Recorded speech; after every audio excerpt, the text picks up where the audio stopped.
Sa'ad bin Mu'adz, pemberi keputusan Bani Quraisyah. Pada usia 31 tahun ia masuk Islam. Dan dalam usia 31 tahun ia pergi menemui syahidnya.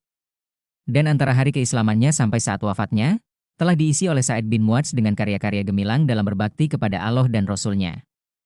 Lihatlah, gambarkanlah dalam ingatan kalian laki-laki yang anggun berwajah tampan berseri-seri, dengan tubuh tinggi jangkung dan badan gemuk gempanah, itulah dia Sa'ad bin Mu'adz.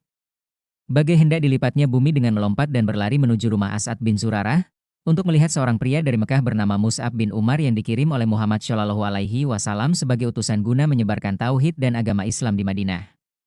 Memang, ia pergi ke sana dengan tujuan hendak mengusir perantau ini keluar perbatasan Madinah, agar ia membawa kembali agamanya dan membiarkan penduduk Madinah dengan agama mereka.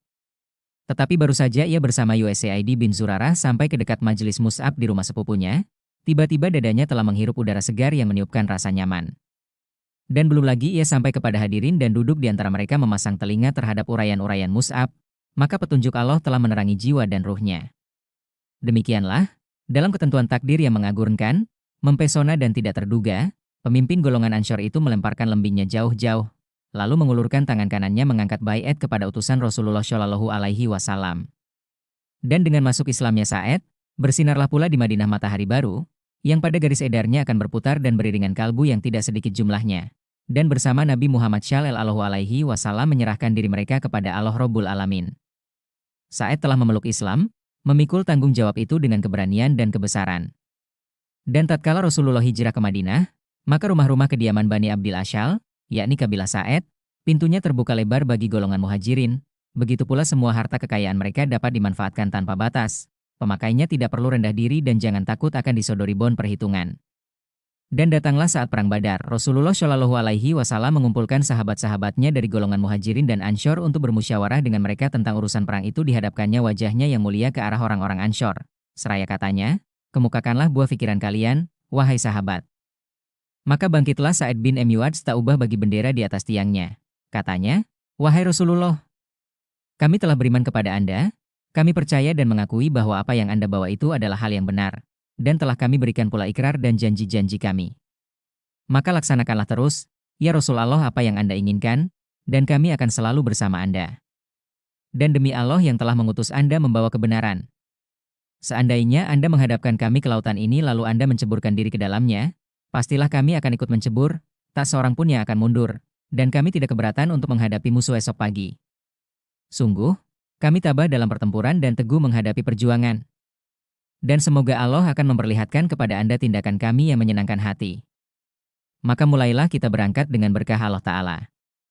Kata-kata Sa'ad itu muncul tak ubah bagai berita gembira, dan wajah Rasul pun bersinar-sinar dipenuhi rasa ridla dan bangga serta bahagia. Lalu katanya kepada kaum muslimin, marilah kita berangkat dan besarkan hati kalian karena Allah telah menjanjikan kepadaku salah satu di antara dua golongan. Demi Allah, sungguh seolah-olah tanpa olehku kehancuran orang-orang itu. Dan di waktu perang Uhud, yakni ketika kaum muslimin telah cerai-berai disebabkan serangan mendadak dari tentara musyrikin, maka takkan sulit bagi penglihatan mata untuk menemukan kedudukan Sa'ad bin Mu'adz. Kedua kakinya seolah-olah telah dipakukannya ke bumi di dekat Rasulullah Shallallahu Alaihi Wasallam mempertahankan dan membelanya mati-matian. Suatu hal yang agung, terpancar dari sikap hidupnya. Kemudian datanglah pula saat perang Khandaq, yang dengan jelas membuktikan kejantanan Sa'ad dan kepahlawanannya. Perang Khandaq ini merupakan bukti nyata atas persekongkolan dan siasat licik yang dilancarkan kepada kaum muslimin tanpa ampun, yaitu dari orang-orang yang dalam pertentangan mereka tidak kenal perjanjian atau keadilan. Maka tatkala Rasulullah Shallallahu Alaihi Wasallam bersama para sahabat hidup dengan sejahtera di Madinah mengabdikan diri kepada Allah saling nasihat menasihati agar mentaatinya serta mengharap agar orang-orang Quraisy menghentikan serangan dan peperangan, kiranya segolongan pemimpin Yahudi secara diam-diam pergi ke Mekah lalu menghasut orang-orang Quraisy terhadap Rasulullah sambil memberikan janji dan ikrar akan berdiri di samping Quraisy bila terjadi peperangan dengan orang-orang Islam. Nanti. Pendeknya mereka telah membuat perjanjian dengan orang-orang musyrik itu, dan bersama-sama telah mengatur rencana dan siasat peperangan.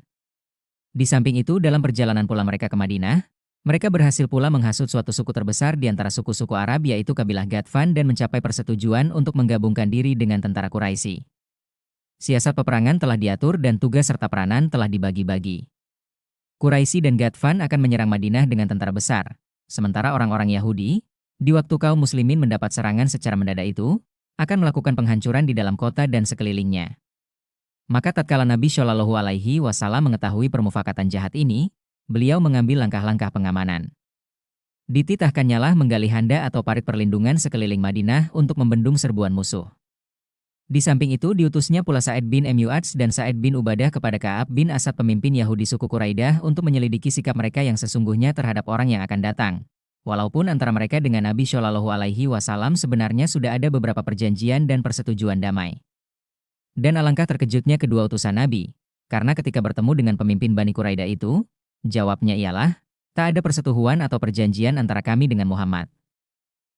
Menghadapkan penduduk Madinah kepada pertempuran sengit dan pengepungan ketat ini, terasa amat berat bagi Rasulullah Shallallahu Alaihi Wasallam.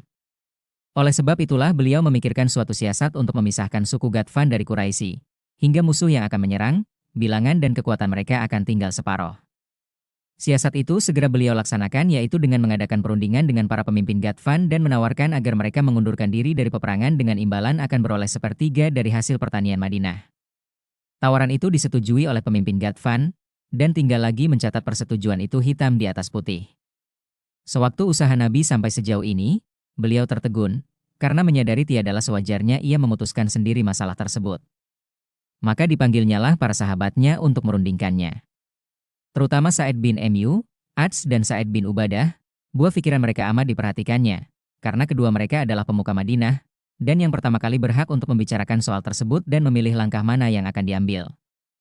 Rasulullah menceritakan kepada kedua mereka peristiwa perundingan yang berlangsung antaranya dengan pemimpin-pemimpin Ghatfan. Tak lupa ia menyatakan bahwa langkah itu diambilnya ialah karena ingin menghindarkan kota dan penduduk Madinah dari serangan dan pengepungan dahsyat. Kedua pemimpin itu tampil mengajukan pertanyaan, "Wahai Rasulullah, apakah ini pendapat Anda sendiri, ataukah wahyu yang dititahkan Allah?" Rasulullah menjawab, "Bukan, tetapi ia adalah pendapatku yang kurasa baik untuk tuan-tuan. Demi Allah, saya tidak hendak melakukannya kecuali karena melihat orang-orang Arab hendak memanah tuan-tuan secara serentak dan mendesak tuan-tuan dari segenap jurusan. Maka saya bermaksud hendak membatasi kejahatan mereka sekecil mungkin." Sa'id bin Mu'adz merasa bahwa nilai mereka sebagai laki-laki dan orang-orang beriman, mendapat ujian betapa juga coraknya. Maka katanya, "Wahai Rasulullah, dahulu kami dan orang-orang itu berada dalam kemusyrikan dan pemujaan berhala, tiada mengabdikan diri pada Allah dan tidak kenal kepadanya. Sedang mereka tak mengharapkan akan dapat makan sebutir kurma pun dari hasil bumi kami kecuali bila disuguhkan atau dengan cara jual beli.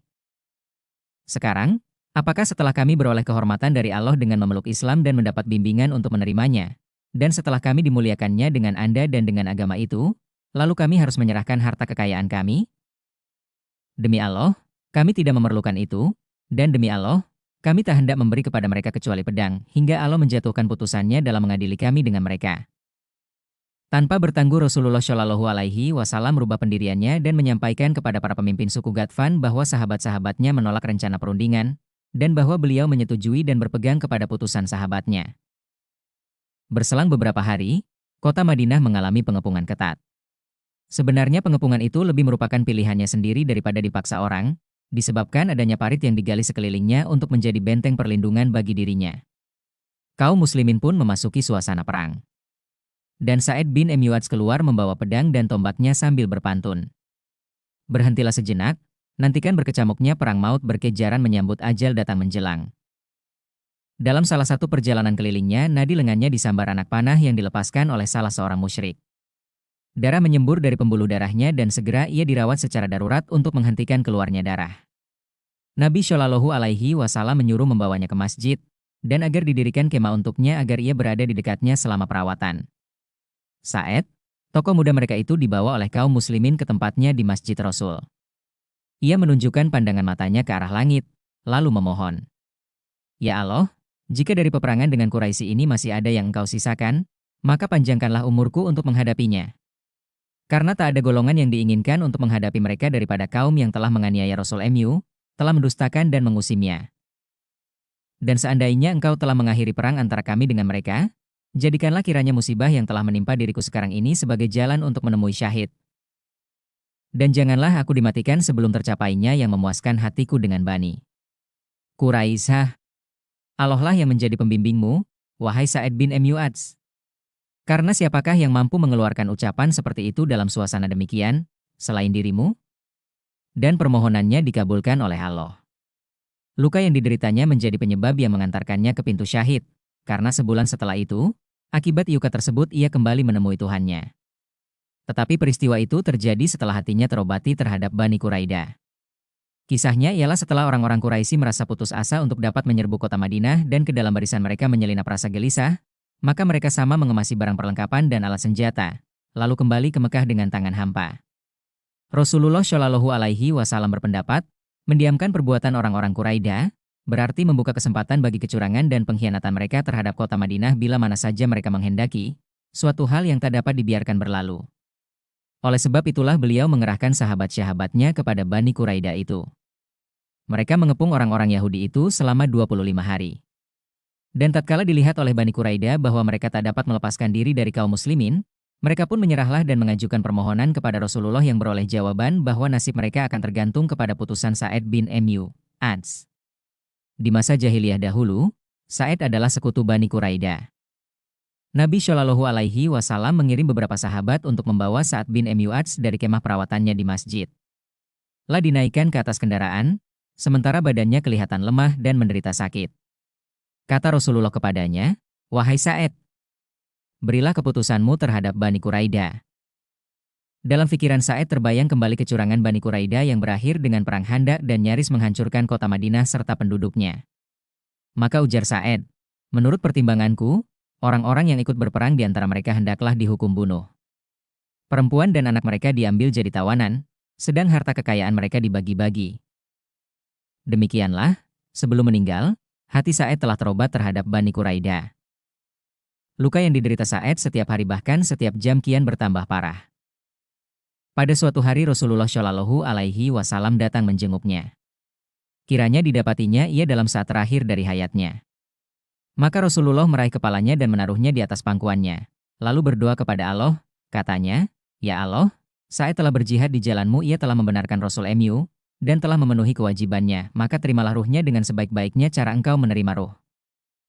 Kata-kata yang dipanjatkan Nabi itu rupanya telah memberikan kesejukan dan perasaan tentram kepada ruh yang hendak pergi. Dengan susah payah dicobanya membuka kedua matanya, dengan harapan kiranya wajah Rasulullah adalah yang terakhir dilihatnya selagi hidup ini. Katanya, "Salam atasmu, wahai Rasulullah.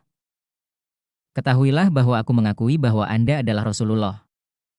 Rasulullah pun memandangi wajah Sa'ad lalu katanya, "Kebahagiaan bagimu wahai Abu Amr."